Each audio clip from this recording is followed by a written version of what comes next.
برادران ملت اسلامی السلام علیکم ورحمۃ اللہ وبرکاتہ۔ ویڈیو اسکپ مت کرنا، یہ ویڈیو غم سے بھری ہوئی ہے اور اس پہ اچھا سبق ہے، یہ ویڈیو ضرور دیکھ کر جائیے۔ اس عزیزان گرامی وقار، انسان کو اللہ تبارک و تعالیٰ نے جو خصوصیات عطا کی ہیں اس میں خاص طور پر زبان اور بیان کی خصوصیت بہت اہم ہے۔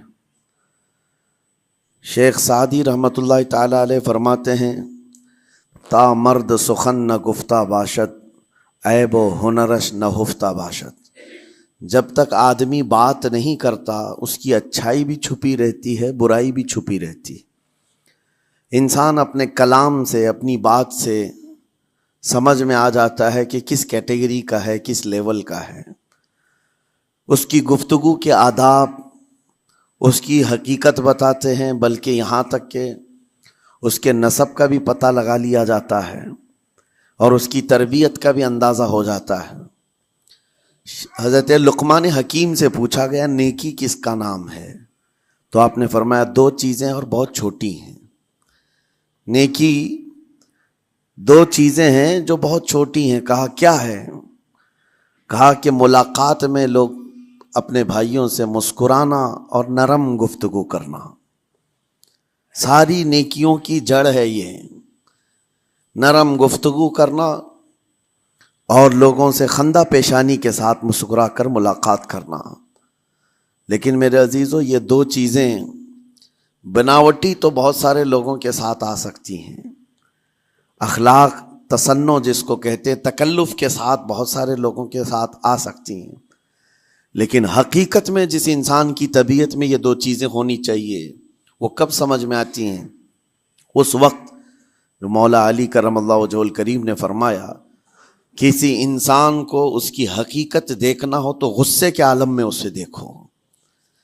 وہ اپنے آپے سے باہر ہوتا ہے یا اپنے مزاج کے خلاف کس طرح بات کو سن کر کے تحمل رکھتا ہے۔ سب سے بڑا پہلوان وہ ہے جس نے اپنے غصے کو کنٹرول کیا اور اپنی زبان پر قابو پا لیا، ورنہ یہ وہ لمحہ ہے جب انسان پھٹ پڑتا ہے، جو دل کے اندر ہے سب کہہ جاتا ہے۔ آپ کو میں بتاؤں، نبی کریم صلی اللہ تعالیٰ علیہ وسلم کے عظیم اخلاق کریمہ، بخاری شریف کی حدیث ہے، حضور مسجد نبوی میں تشریف فرما ہے۔ اس وقت مسجد نبوی، آج ہو سکتا ہے آپ کے ذہن میں جو امیج ہے مسجد نبوی کی، بہت بڑی عالی شان مسجد، لیکن وہ زمانہ نبوی میں اس طرح کی نہیں ہے۔ کچی دیواریں تھی، اوپر چھپر کے چھت پڑے ہوئے تھے اور مٹی کی زمین تھی۔ یہ مسجد نبوی کی شکل اس زمانے میں حضور اکرم صلی اللہ تعالیٰ علیہ وسلم اپنے صحابہ کے ساتھ بیٹھے ہیں، ایک دیہات کا رہنے والا شخص آیا۔ ایک بات یاد رکھیں کہ دیہات میں، گاؤں میں رہنے والوں کے اخلاق اور تمیز میں بڑا فرق ہوتا ہے، ان کے ہاں آداب کی کمی ہوتی ہے۔ وہ شخص آیا اور مسجد نبوی میں آ کر حضور صلی اللہ علیہ وسلم سے کچھ بات چیت کیا اور تھوڑی دیر کے بعد مسجد میں ہی کھڑے ہو کر پیشاب کرنا شروع کیا۔ بخاری شریف میں یہ حدیث موجود ہے۔ جب مسجد نبوی میں کھڑے ہو کر پیشاب کرے تو صحابہ اکرام سب دیکھ کر کے دوڑانے لگ گئے، خذوہ خذوہ، پکڑو اس کو، پکڑو اس کو، اور صحابہ دوڑاتے تھے، وہ پیشاب کرتے ہوئے بھاگتا تھا پوری مسجد میں۔